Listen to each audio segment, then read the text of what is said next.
সংগ্রামী তাওহীদি জনতা, রব্বে কারীমের দরবারে শুকরিয়া আদায় করি। আজকে 18 কোটি মানুষের উপরে যে জগদ্দল পাথর চাপা দিয়েছিল, সেই রব্বে কারীম আজকে আমাদের মাথার উপর থেকে সেই পাথরকে সরিয়েছেন বলে বলে আলহামদুলিল্লাহ। ইনশাআল্লাহ আমাদের আগামীতে যে সরকার হবে, ওই সরকারের মাধ্যমে নীলকালো হত্যার বিচার করা হবে, গণহত্যার বিচার করা হবে, মুসলিম আলেমদেরকে নির্বিচারে হত্যার বিচার করা হবে।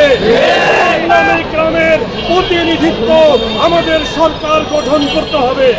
এই সরকারের মধ্যে উলামায়ে কেরামের প্রতিনিধিত্ব ছাড়া কোনো সরকার গঠন হতে পারে না।